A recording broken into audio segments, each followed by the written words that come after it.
Hey, what's going on, everybody? This is Tyrone back with Tech Life. And earlier this morning, Ronan Dunn, the CEO of Verizon Consumer Group, gave a presentation, or not a presentation, but he was a part of the Bank of America conference this morning, and it was rather just an interview. More or less, there wasn't really a presentation that he gave, although I wish he would have, because the host, in my opinion, did not ask important questions that we, as wireless enthusiasts and consumers, would have liked to have known at this point in time. So there weren't any direct questions for Ronan Dunn as to where the C-band deployment is at this point in time. How's it going? There was nothing asked along those lines. And the host really didn't ask much about the network until like the very, very, very end of the interview. So another great article from Fierce Wireless. I will leave it in the description down below so you guys could check that out. As you see the title, Verizon on track for TracFone deal to close in the fourth quarter. He did mention that during the conference. He was very confident in his gesture when he said that they expect this deal to close in the fourth quarter. Does that happen or not? We don't know as of yet. We'll see. But he was confident. There are some people saying that they hope it doesn't get approved or they hope there's pushback. Verizon is still confident that it closes in the fourth quarter this year. So that's one thing that he did discuss during the conference. So, and also just real quick, this article is more detail as to what was talked about in the conference. It just does not discuss this TracFone deal. So make sure you guys do check it out. There's pretty much there's a good amount of the transcript of the conference in the article. So one thing that I wanted to give you guys my takeaway from is he mentioned Verizon's strategy is still working. So the way they are structured now, they started Verizon 2.0 under Hans Vestberg when he became the CEO. And then the strategy changed to, okay, we need to monetize our base the best way we know how or feel that's the right direction to go in. And it seems to be working for them. And that's the premium play, moving the base to the unlimited premium plans. So they stacked the Get More Unlimited with a ton of value. They got the Disney Plus bundle. They got AMC. They got Apple Music. They got Apple Arcade, Google Play Pass, and who knows what else they may add in the future to bring additional value to that plan. Some of the phone promos, some of the rebates, you only get if you join that plan. Now, some of you may completely disagree on this strategy. Verizon says it seems to be working for them. The revenue is the highest it's ever been for the company. Profits are flowing. Even at the lower growth on a quarterly basis, they're still making money. And that's what he was really emphasizing in that conference, that we're making money, so that means the strategy is working. And that's as basic and simple as he was in the conference. He didn't elaborate much more. He didn't give much deeper context. He just said the strategy is working. And as I was watching and listening in, I was just like, well, it's working. So there's not much else to say about that until the competition is stiff enough to where it's not working anymore. Then I think Verizon will adjust. And the market right now, we're headed towards the end of Q3 in a couple of days. Q4 starts. I think the market is as competitive as can be. I mean, T-Mobile now is getting into 2,300 Walmart stores as an MNO. to take that chain, take your brand and chain into that large of a chain and doubling your distribution footprint, I think is in itself is a pretty big deal. So that's additional competition that Verizon has to worry about. Tomorrow is the Apple event. We'll see who has the best promotional offering for new switchers. We'll see. I'm sure we're going to find out tomorrow when the pre-orders launch and what the deals look like from the individual carriers. So that's more competition in that regard. So he was also asked, and this was really about the only question, in my opinion, about networking. Towards the very end of the interview, Ronan Dunn was asked about T-Mobile and its leadership in 5G and that they have a multi-year, almost 24-month head start on that deployment. And that, I feel, was a very important question. So I made sure to turn up the volume, and I really wanted to listen to what Ronan Dunn had to say. And just to summarize his statement,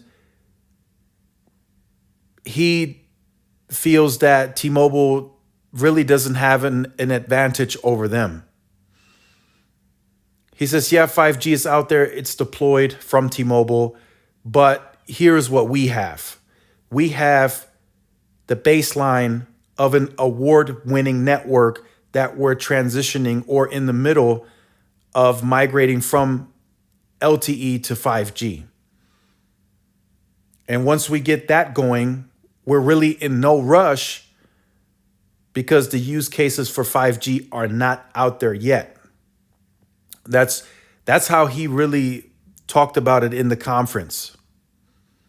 The use cases just aren't there for 5G, and our base layer network now, the LTE network, is an award-winning network.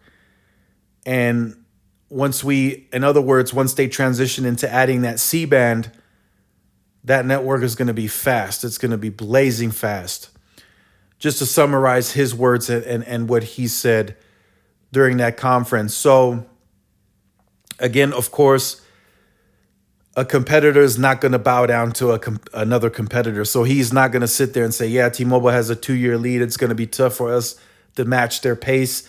That's not what he was going to say. Or so I don't know what the host was expecting him to say on that question. I would have hoped that he would have asked Ronan, hey, where are you guys now with C-band? Is there any issues on supply? Are you guys rolling? Are you going to match your targets in December?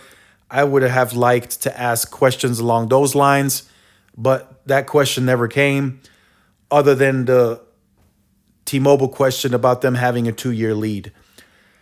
So just my quick takeaways. I think Verizon is on a path and a league of their own, so to speak.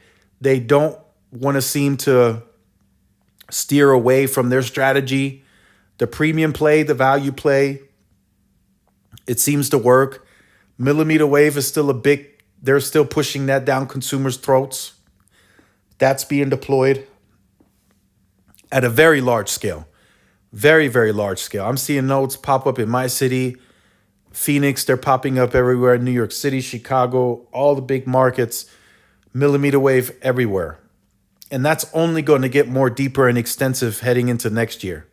So their network deployment is going to be as extensive and expensive as you would hope it would be. So there's very little wiggle room, I feel, for Verizon to really compete on pricing. And that's what I know a lot of you want. You want them to lower price, give more discounts, maybe do something along the lines of T-Mobile. I just don't see that happening for Verizon. They pride themselves on network quality being the best, and that's going to take a hefty investment for the company. And to make such investment towards that network, that cost, unfortunately, has to be passed on to the consumer. But we all know in this day and age, you pay for what you get. And getting the best and largest network, in this case, is the reward for the larger monthly payment. Now, that's not saying that T-Mobile and AT&T aren't closing the gap, but I just feel that Verizon is going to take that to a whole nother level. They want to be the leader. They want to be the best. So the investment, the additional funding, the engineering team, the way they plan, the way they design, it's just top notch, top of the line. It's always been like that. I know right now there might be some congestion worries. It may not be all green on the other side just yet for Verizon, but give them some time. Let them be able to have the opportunity to deploy outside of the top 46 PEAs, which I know is going to take time. That's, in my personal opinion, from the statement that Rona Dunn gave in terms of T-Mobile having a multi-year lead on its deployment. So they had that multi-year investment in the low band, and now they've had an advantage on the multi-year investment on mid-band. I think my takeaway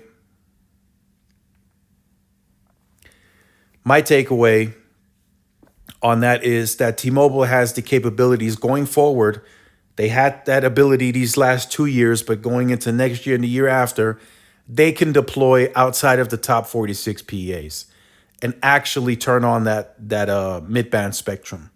So that's, I feel, is a huge advantage for T-Mobile, whereas Verizon can't deploy that C-band, will turn on that C-band outside of the top 46 PEAs. They can deploy. They can come to El Paso next year and deploy all sites with C-band, but they can't turn it on until December 2023. And I think that's a big, big, big disadvantage at this point in time. That's a competitive disadvantage. The FCC may get involved at some point in time. Verizon may knock on their door and say, hey, look, we need this cleared sooner. We need this cleared. We have a competitive disadvantage. We can't deploy the spectrum outside of the top 46 PEAs that we spend so much money on. So I think that's about the only disadvantage Verizon will have.